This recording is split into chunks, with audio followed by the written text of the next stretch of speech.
اور اب اس کمیٹی کا جو دوبارہ سربراہ بنایا گیا ہے وہ اعظم نذیر تارڑ صاحب جو کہ وزیر قانون ہیں، انہیں ذیلی کمیٹی کا جو ہے وہ سربراہ بنا دیا گیا ہے، اور ان کے ساتھ جو دیگر ممبران ہوں گے وہ سردار ایاز صادق اور نوید قمر صاحب ہوں گے۔ آپ نے جانا نہیں ہے، میرے ساتھ رہنا ہے۔ اور آج پروگرام کرتے ہوئے عبدالقیوم صدیقی صاحب نے ایک بات کی تھی، وہ بات میرے ذہن میں گھوم رہی ہے،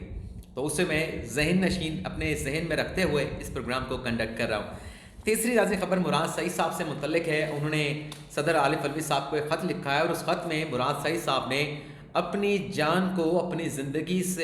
زندگی کو لاحق جو خطرات ہیں ان سے متعلق آگاہ کیا ہے۔ اس لیٹر میں مراد سعید صاحب نے صدر مملکت عارف علوی صاحب سے اس بات کی درخواست کی ہے کہ انہیں جو جان کے جو خطرات لاحق ہیں اس کا نوٹس لیا جائے اور ایکشن بھی لیا جائے۔ اب دیکھتے ہیں کہ صدر صاحب مراد سعید صاحب کے اس خط کے اوپر کیا ایکشن لیتے ہیں۔ اگلی خبر ناظرین خیبر پختونخوا سے ہے، بلکہ کے پی حکومت نے ایک کارنامہ سر انجام دیا ہے۔ اب نیت کیا ہے، نیت کا فیصلہ آپ کریں گے جو لیجسلیشن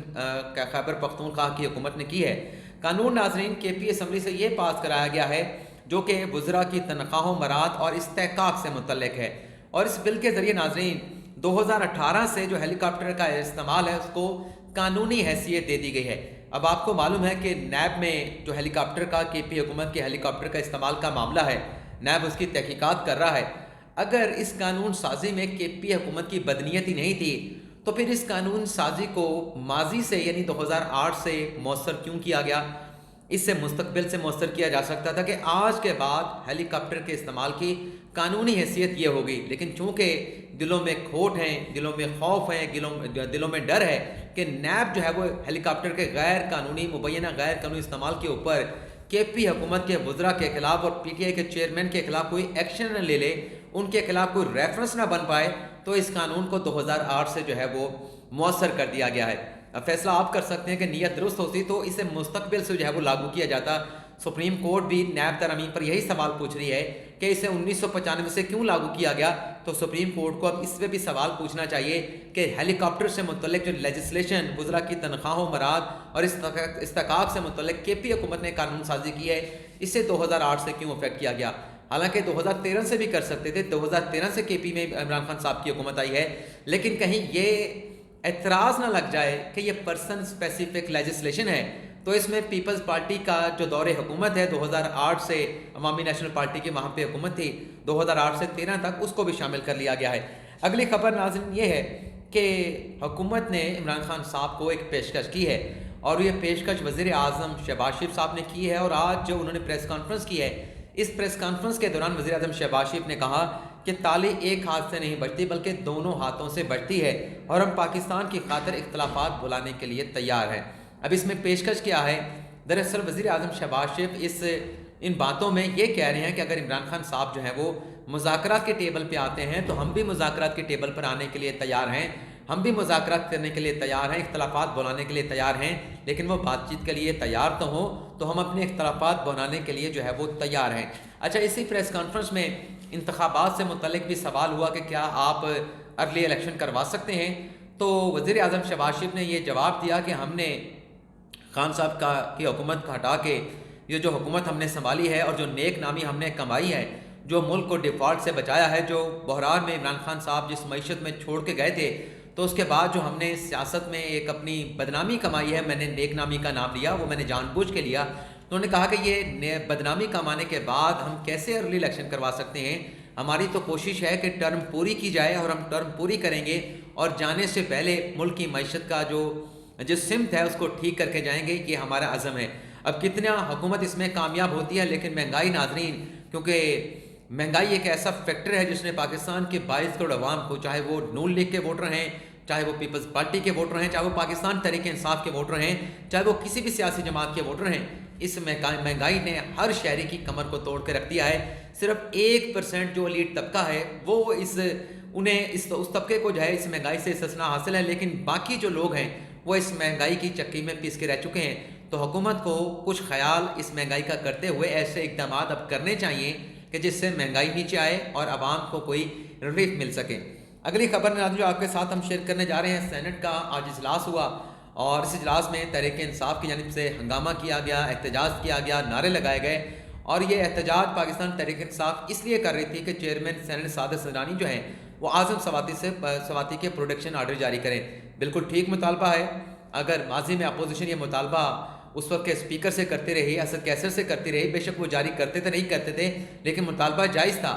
آج اگر پاکستان تحریک انصاف یہ مطالبہ کر رہی ہے، چاہے ان کے دور میں جو عمران خان صاحب کے سیاسی مخالفین تھے ان کے پروڈکشن آرڈر جاری نہیں ہو رہے تھے، کچھ کے ہوتے تھے کچھ کے جاری نہیں ہوتے تھے، لیکن یہ آئینی مطالبہ ہے، اور صادق سنجرانی صاحب نے بالکل یہ کہا ہے کہ ہم اعظم سواتی صاحب کا جو پروڈکشن آرڈر ہے وہ جاری کریں گے۔ اور پھر جو آج کا سینٹ کا اجلاس تھا اسے ناظرین جمعرات 3 بجے تک جو ہے وہ ملتوی کر دیا گیا ہے۔ میں کوشش کر رہا ہوں کہ ایک خبر کو 1 سے 1.5 منٹ سے زیادہ نہ دوں، تاکہ جو 10 خبریں ہیں 15 سے 16 منٹ کے اندر ہمارا جب یہ لاگ ہے وہ کنکلوڈ ہو سکے۔ اگلی ناظرین جو 7ویں خبر ہے وہ ناظرین یہ ہے کہ وزیر اعظم اپنا سابق وزیر اعظم عمران خان صاحب کی زیر صدارت جو ہے وہ اہم اجلاس ہوا ہے۔ اس اجلاس میں ناظرین 4 اہم فیصلے کیے گئے ہیں۔ ایک فیصلہ ناظرین یہ کیا گیا ہے کہ جو پنجاب کی اسمبلی ہے، سب سے پہلے پنجاب اسمبلی تحلیل کی جائے گی، اور پنجاب اسمبلی کی تحلیل کے بعد پھر دوسرے مرحلے میں کے پی اسمبلی تحلیل کی جائے گی، یعنی یہ دوسرا فیصلہ کیا گیا ہے۔ تیسرا فیصلہ ناظرین خان صاحب کے زیر صدارت اس اجلاس میں یہ کیا گیا ہے کہ پاکستان تحریک انصاف کی جو احتجاجی تحریک ہے اس کو اب انتخابی مہم میں کنورٹ کیا جائے گا۔ اور چوتھا فیصلہ یہ کیا گیا ہے کہ جو تحریک انصاف کے ایم این اے ہیں، ارکان قومی اسمبلی ہیں، وہ نیشنل اسمبلی میں واپس جائیں گے اور نیشنل اسمبلی کے اجلاس میں اپنے استعفے دوبارہ سے پیش کریں گے۔ ٹھیک ہے، نیشنل اسمبلی کے اجلاس میں جائیں، لیکن ایک ساتھ کھڑے ہو کر اگر تمام ارکان پی ٹی آئی اپنے استعفوں کا اعلان کریں گے تو یہ استعفے ایکسیپٹ نہیں ہوں گے۔ ایک ایک کر کے تمام کے تمام ارکان جا کے اگر ایوان میں بات کرتے ہیں، اپنے استعفے کا اعلان کرتے ہیں، تو وہ استعفیٰ ان کا بالکل قابل قبول ہوگا۔ اور دوسرا طریقہ یہ ہے کہ اسپیکر کے چیمبر میں چلے جائیں اور وہاں پہ جا کے اپنے ریزگنیشن کی تصدیق کروا دیں۔ لیکن پہلے یہ پروسیس ہوا تھا، اسپیکر کی جانب سے شروع کیا گیا تھا، لیکن تحریک انصاف کے ارکان کو بلایا گیا، نوٹس کیا گیا، لیکن کوئی بھی پی ٹی آئی کا رکن جو ہے اپنے استعفوں کی تصدیق کے لیے نہیں گیا تھا۔ اگلی خبر ناظرین جو 8ویں خبر ہے وہ جو خان صاحب نے خطاب کیا آج ویڈیو لنک کے ذریعے، اس میں جو خان صاحب نے ایک درینہ سوال کا جواب دیا ہے وہ آپ کی خدمت میں پیش کریں گے۔ ایک تو ناظرین خان صاحب نے کہا کہ بلکہ آپ کو بتا دو مجھے ہنسی آ گئی جب خان صاحب نے اپنی گفتگو کا آغاز کیا کہ میں معیشت پر بات کرنے کے لیے آج آپ کے سامنے پیش ہوا ہوں۔ حالانکہ کل جو خان صاحب نے پریس کانفرنس کی تھی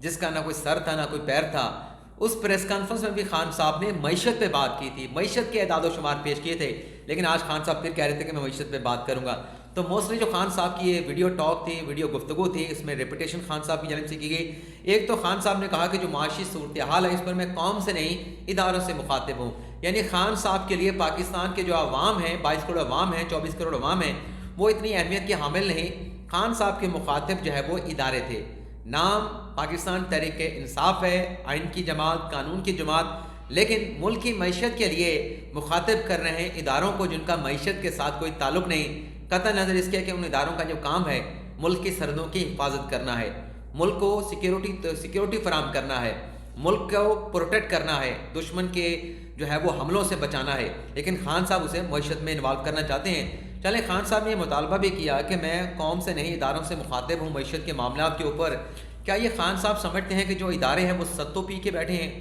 انہیں نہیں پتہ کہ پاکستان کی معیشت کی کیا صورتحال ہے؟ کیا اداروں کے سربراہان یہ نہیں جانتے کہ حکومت اس معاشی بحران کو کیٹر کرنے کے لیے، معاشی بحران سے اس ریاست کو، پاکستان کو نکالنے کے لیے کیا اقدامات کر رہے ہیں؟ کیا ادارے جو ہیں، اداروں کے جو سربراہ ہیں، انہیں اس بات کا نالج نہیں؟ یہ خان صاحب سے ہمارا سوال ہے۔ اور خان صاحب سے جو ایک درینہ سوال تھا کہ خان صاحب نے جو قرضے لیے، خان صاحب نے وہ قرضے کیوں لیے؟ خان صاحب تو کہتے تھے میں قرضہ نہیں لوں گا، تو آج خان صاحب نے ان قرضوں کا جواب دیا، اور خان صاحب نے جواب یہ دیا ہے کہ ہم نے جو اپنے دور حکومت میں قرضے حاصل کیے وہ پہلے لیے گئے قرضوں کی اقساط دینے کے لیے حاصل کیے تھے، یعنی ان کی قسطیں دینے کے لیے ہم نے قرضے حاصل کیے تھے۔